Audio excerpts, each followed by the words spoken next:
राम राम जी सबको। आपका दिन मंगलमय हो। मैं ईश्वर से कामना करती हूँ आप हमेशा खुश और स्वस्थ रहें। आज हम बात करेंगे एक बहुत ही गंभीर बीमारी के बारे में और उसके उपचार के बारे में। तो ज़्यादा से ज़्यादा इसको शेयर करना, क्योंकि ये बीमारी बहुत तेज़ी से फैल रही है और इसका उपचार उतना मुश्किल नहीं है। और बोलूँ तो इसका जो इफ़ेक्ट है, इसका जो नुकसान है, वो उतना जल्दी शरीर पर नहीं होता जितना हमारा दिमाग और इसका नाम हमें डरा देता है। तो वो कौन सा रोग है? मैं बात कर रही हूँ आज कैंसर के बारे में। ये एक बहुत ही भयानक रोग है, लेकिन आप इस चीज़ को समझने की कोशिश करें। वैसे तो जो मैं शुरुआत में बोलती हूँ वही बोलूँगी, यह भयानक रोग किसी को ना हो। लेकिन आप जो कोई भी किसी को ये रोग है तो उसको बता सकते हैं ये चीज़ें और थोड़ा दिलासा दें उसको। उसका दिमाग स्ट्रांग होना, मन मजबूत होना बहुत ज़रूरी है। तो इससे एक चीज़ छोटा सा आपको पहले उदाहरण देती हूँ। जैसे कैंसर, चाहे आपने किसी की भी सुनी होगी, आपको ये जब डॉक्टर लास्ट स्टेज भी कंफर्म कर देते हैं तो भी आपको 1 महीना 2 महीना तक का टाइम मिलता है। आपने देखा भी होगा कि उनको ये टाइम मिल रहा है। लेकिन ये इसका खतरा मैं बता रही थी कि उतना खतरनाक है नहीं जितना भयानक इसको बनाया गया है। इसका उपचार भी है, समाधान भी है, जड़ से खत्म भी है, दोबारा भी नहीं होती। लेकिन इसका भय इतना बड़ा है कि दिमाग से आदमी को ये खत्म कर देता है, ये सब कुछ करने नहीं देता। सिर्फ देखा होता है और वही दिमाग में बिठा लेता है कि अब इसका कोई उपचार नहीं बचा है। अब आपको उदाहरण जो दे रही थी वो ये था कि कई बार क्या होता है, किसी किसी को आपने सुना होगा शरीर में इन्फेक्शन हो जाता है और उस इन्फेक्शन का जब प्रॉपर ट्रीटमेंट टाइम से ना हो तो लगभग घंटों के अंदर ही शरीर खत्म हो जाता है। मेरे एक सहेली के साथ हुआ था, इन्फेक्शन हुआ था जिसकी वजह से उसकी मौत हो गई थी। लगभग 72 घंटे भी नहीं मिले थे उसको। तो उस समय मुझे समझ में आया कि जो कैंसर है उसमें तो टाइम मिलता है, ठीक होने का समय मिलता है और यदि उपचार किया जाए तो उसका सब उपचार भी है। हालांकि ये रोग किसी को नहीं होना चाहिए, लेकिन आप जिस किसी को है बता रहे हैं तो आप उसको हौसला दिलाएं कि जो इन्फेक्शन है उससे खत्म होता है, डॉक्टर उसे भी ठीक करते हैं, प्राणायाम है, दवाएं हैं। लेकिन इसमें तो हमारे पास टाइम बहुत होता है, तो इसकी कुछ नहीं, इसमें थोड़ी। अब तो देखिए ये बातें यदि मैं पहले बोलती तो थोड़ा था कि क्या है क्या नहीं। आज के टाइम में तो जो बड़े बड़े आयुर्वेदाचार्य हैं उन्होंने इस चीज को प्रैक्टिकल करके सिद्ध कर रहे हैं। बस बात थोड़े विश्वास की है।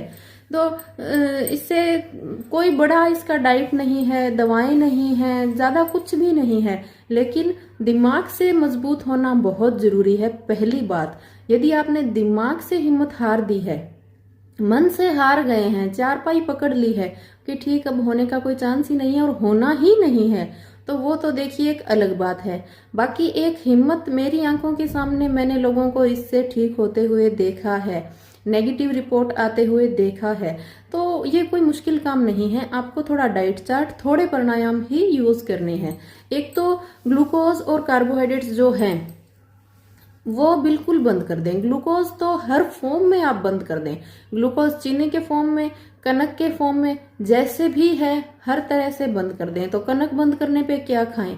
मिलेट्स खाएं, बहुत अच्छे हैं। जैसे भी आपको अच्छे लगे, सीधे अच्छे लगे, दलिया अच्छा लगे, रोटी अच्छी लगे, जैसे अच्छा लगे वो खाना है आपको। दवाओं की यदि बात करूं तो बहुत कम समय लेते हुए बहुत जल्दी बताने की कोशिश करूंगी, क्योंकि जब वीडियो लंबा चला जाता है तो लोग सोचते हैं कि ये इतना लंबा चौड़ा कुछ सुनने में या हो जाता है थोड़ा, क्योंकि रोग ऐसा है, हो सकता है इस पर मुझे 2 से 3 वीडियो रखने पड़े। लेकिन जितनी जानकारी बताऊंगी आपको समझ में आनी चाहिए। उसको यदि आप किसी को बता रहे हैं तो उसको इस चीज को दिमाग में बैठना चाहिए और उपचार करके रिजल्ट 100% उसको मिलना चाहिए। तो खान पान की यदि बात करें तो ग्लूकोज हर फॉर्म में बंद की, यानी चीनी, कनक और जिस भी अन्य चीज से मिल रही है। उसके बाद आपको अनाज, मैंने बताया अनाज के रूप में आपको मिलेट लेना है। उसमें अकेला ज्वार बाजरा ना ले, बाकी 5 प्रकार के हैं, रागी है, ब्राउन मिलेट है, फॉलिक्स है, वो सभी भी इस्तेमाल करें। उसके बाद आप जो दवाई है आयुर्वेदिक, उनमें क्या करना है, एक तो कच्ची हल्दी का जूस, सबसे बेहद जरूरी, वाघभट्ट जी द्वारा बताया हुआ, राजीव दीक्षित जी के हजारों मरीजों पे अपनाया हुआ, और आज भी हजारों मरीज इससे ठीक हो रहे हैं। हल्दी का जूस आपने सुबह कच्चा ले लिया, कच्ची हल्दी को कूट के उसका जूस निकाल लिया, उसके बाद आप दिन में जो पानी पी रहे हैं उसमें भी कच्ची हल्दी का टुकड़ा, अदरक का टुकड़ा, तुलसी के पत्ते, दिन में जितनी भी बार मरीज को पानी दें उसमें ये सब सामान डला हुआ जरूरी है। और आप जो सुन रहे हैं, मैं सभी के लिए यही कामना कर रही हूँ, किसी को ना हो, आप मोटिवेट करें अभी किसी को है तो। और बाकी ये चाहती हूँ पूरी दुनिया स्वस्थ रहे। और एक आपको बहुत अच्छी चीज बता रही हूँ, आप वो यदि रोज यूज करते हो तो आपके शरीर में कभी बनेगा ही नहीं। ये एक बहुत बड़ी बात है, शरीर में बने ही ना ऐसी चीज, वो कितनी बड़ी बात है। ठीक करना वो बाद की बात है। क्या करना है, एक तो कड़ी पत्ता आप इस्तेमाल करना शुरू कर दें। चबा के नहीं खा पाते उसको घोट पीस के पी लीजिए, ज्यादा नहीं तो हफ्ते में 4-5 दिन जरूर से जरूर पी लें। कभी हल्दी का टुकड़ा खा लिया, अदरक का टुकड़ा खा लिया, नीम के पत्ते खा लिए, ये चीजें रूटीन में ले आए आप। जिस दिन आपने कड़ी पत्ता नहीं लिया उस दिन आपने हल्दी के टुकड़े ले लिए। पानी जब पिए तो उसमें आपने हल्दी के टुकड़े डाल दिए, अदरक का टुकड़ा डाल दिया, तुलसी के पत्ते हर पानी में हर घर में यूज हों। तो इस बैक्टीरिया को, तुलसी में इतनी ताकत है, बनने ही नहीं देती शरीर में। बहुत बड़ी बात है, आपका डाइट चार्ट यह होना चाहिए। और किसी के यदि आप सुन रहे हैं किसी को है तो आप ये उसको फॉलो करवाएं। उसके पानी में जितनी बार दिन में पानी पी रहा है उसमें हल्दी का टुकड़ा, साबुत जो कच्ची हल्दी है उसका, तुलसी के पत्ते, थोड़ा अदरक का टुकड़ा, ये चीजें डाल के रखें। उसको एक सुबह जूस दें, उसमें कड़ी पत्ता, नीम के पत्ते, ये हल्दी का जो टुकड़ा बताया, थोड़ा अदरक का रस और ज्वारों का जूस, गिलोय का जूस, इन सब चीजों को मिक्स करके भी आप बना सकते हैं एक ही में। क्योंकि मैं समझ सकती हूँ जो पेशेंट है वो दवाएं खा के बहुत ज्यादा पहले से परेशान होते हैं, एक दिमाग से हारे हुए होते हैं। तो उनको यदि बार बार आप लेके जाओगे, एक बार तुलसी का रस लेके गए, एक बार कड़ी पत्ता लेके गए, एक बार गिलोय लेके गए, नीम लेके, इरिटेट हो जाते हैं, नहीं लेंगे वो। एक ही बार में आप दें तो ये बहुत अच्छा है। ग्लूकोज बंद कर दें, हल्दी का सेवन शुरू कर दें, तुलसी, कड़ी पत्ता, नीम, अदरक ये सब शुरू कर दें। ज्वारों का जूस जरूर से जरूर देना है दोनों टाइम, तो 100% रिजल्ट है। और यदि रोगी दिल से और दिमाग से मजबूत है कि मुझे ठीक ही होना है तो उसको प्राणायाम जरूर से जरूर बोले। क्योंकि जो मन और दिमाग से हार गए वो प्राणायाम में विश्वास नहीं करेंगे, उनका मन पूरा दिन रोता रहता है। तो उनको जो चीज अच्छी लगे, यदि उनको भजन अच्छा लगे तो उनके पास भजन चला के आप करवा सकते हैं। पहले दिमाग और मन को मजबूत और फ्रेश करना जरूरी है। उसके बाद अकेला अनुलोम विलोम ही बहुत काफी है। और एक ऑक्सीजन ज्यादा ग्रहण करनी, भस्त्रिका उस समय नहीं कर पाते तो सांस लंबे लें जितना हो सके, तो आपको रिजल्ट पहले दिन से आपको अच्छा मिलेगा। खाना पीना हजम होने लगेगा, सब कुछ मिलेगा। लेकिन 40-45 दिन के अंदर लगभग आपकी कंडीशन 100% आपको क्योर मिली तो बहुत अच्छी, नहीं तो 70-80% आपका अच्छा पॉजिटिव आपके हक में रिजल्ट मिलेगा आपको। ये बहुत बड़ी बात है। और एक बात और मैं बताऊं, जो ये एलोपैथिक ट्रीटमेंट है, हमारे जो मानसिकता बनी हुई है कि जो कीमोथेरेपी है इसका एक ही इलाज है और लेना ही पड़ेगा। तो मुझे ये बताए कोई, जब ये शरीर में पहले से थी, आपने किसी की जांच करवाई या किसी को भी है, तो वो जब जांच नहीं हुई थी उससे हमें पहले ये तो नहीं पता ये कब से शरीर में है। ये एक तरह का कीटाणु है। जो WBC के जो कीटाणु हैं वो बहुत ज़्यादा बढ़ने पर भी हो सकता है, और यदि और कहीं गांठें गुंठें बनी हैं तो उनमें भी ये कीटाणु बढ़ सकता है। तो ये तो हम कंफर्म नहीं कह सकते कि कब से था, कब से था उसका पता नहीं। तो पता लगने के बाद तुरंत कीमोथेरेपी जरूरी क्यों? भी जब पहले कुछ दिक्कत नहीं हो तो जरूरी है कि अब होगी। तो कम से कम पहले अपना डाइट चार्ट और ये बदल के देखें कीमोथेरेपी में क्या है। जब इन कीटाणुओं को जलाया जाता है वो दवाएं इतनी गर्म होती है कि हमारी रोग प्रतिरोधक क्षमता को भी खत्म कर देती है। और मैं समझती हूँ कोई अकेला इस पे नहीं विश्वास कर पाएगा, वो कीमोथेरेपी लेंगे ही लेंगे। तो निवेदन है, किसी भी जानकार को, आपको किसी का पता है कि उसको है तो उसको जरूर से जरूर बताएं कि उसके साथ ये डाइट शुरू कर दे।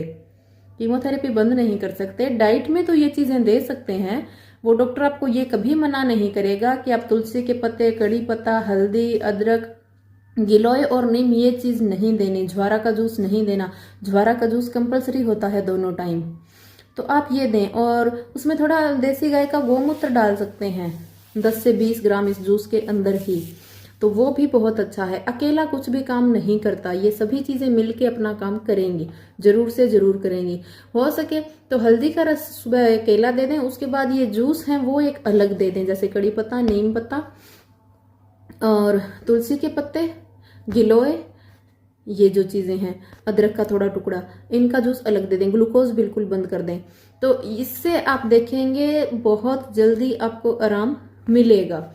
और जैसे मैंने ये बताया कि शरीर में कब से दिक्कत है इस चीज का नहीं पता होता, लेकिन पता लगते ही ये ट्रीटमेंट जरूरी क्यों हो जाता है। हमारे दिमाग में चीजें ऐसी भरी जाती हैं।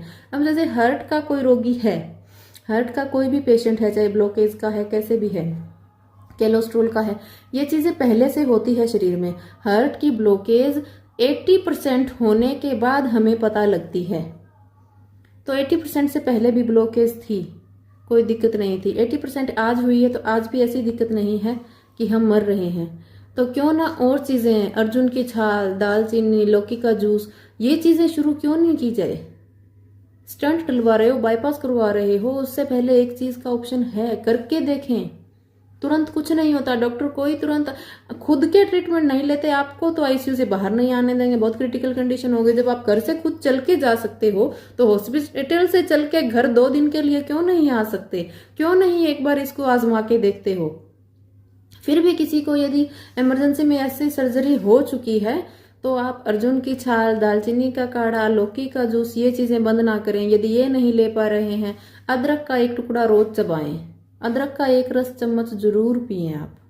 तो ये चीजें बहुत अच्छी है, इनका रिजल्ट 100% है। और जो कैंसर पे जो चीजें मैंने आपको बताई बहुत ही कम है, बहुत ही सरल हैं। उनके ऑप्शन में मैंने आपको ग्रेन भी बता दिया कि जो मिलेट है वो ही आपको यूज करने हैं, तो कनक को छोड़ के आप वो खाएं तो बहुत तेजी से होगा। और जो दवाएं बताई हैं वो यूज कर सकते हैं। एक अनुलोम विलोम है, तो इससे बहुत तेजी से रिजल्ट मिलेगा, 100% मिलेगा।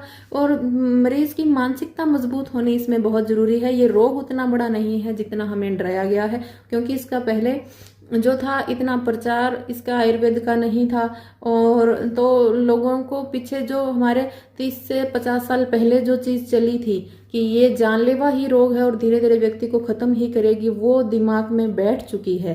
क्योंकि कुछ एक चीजें ऐसी थी जो बुजुर्गों से शुरुआत हुई थी, और भी बहुत चीजों का कभी कभी उदाहरण देती हूँ, लेकिन आज उनकी जरूरत ना होने पर भी वो वैसे ही चल रहे हैं। तो उसका कारण यही रहता है। अब वैसे ही उस समय इलाज नहीं पता था, उस समय अंग्रेजों ने जो हमें दवाएं दी, कीमोथेरेपी करवाया, तो वो ही चल रहा था। और आयुर्वेद और योग पीछे हमारे देखें तो अब 10-15 साल में प्रचलन में बहुत तेजी से आया है, उससे पहले एलोपैथिक ही था। तो जो आज के 50-60 साल के लोग हैं, 40+ हैं, उनकी यही मानसिकता है कि ये कीमोथेरेपी तो लेनी ही पड़ेगी, यही उपचार है, क्योंकि उन्होंने वही देखा है। उस समय आप खुद देख लें, आज से 15, 20, 25 साल पहले का इतिहास उठाएंगे तो आपको यही मिलेगा।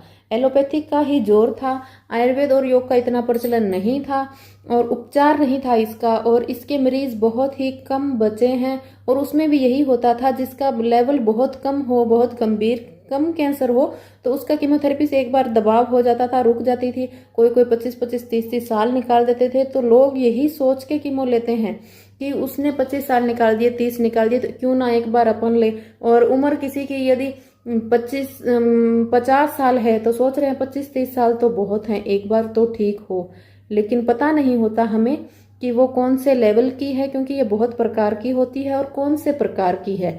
तो आप चाहे जो ट्रीटमेंट ले रहे हैं, लेकिन सभी से निवेदन है खान पान में इतना बदलाव जरूर करें, और अनुलोम विलोम और लंबे सांस लेना, ये 2 काम करवाएं यदि कर सके तो। यदि नहीं कर सके तो डाइट में तो जरूर से जरूर चेंज करें, क्योंकि मैं उस कंडीशन को समझ सकती हूँ, उस डर को समझ सकती हूँ भी। उस समय योगा का बोले तो इंसान को कुछ चीजें अच्छी नहीं लगती। तो ये सब है, ज्यादा से ज्यादा शेयर करें, क्योंकि शेयर और सब्सक्राइब का कुछ भी पैसा नहीं लगेगा। लेकिन हो सकता है यदि किसी एक का भी भला हो तो बहुत दुआ लगेगी। साथ बने रहने के लिए बहुत बहुत धन्यवाद।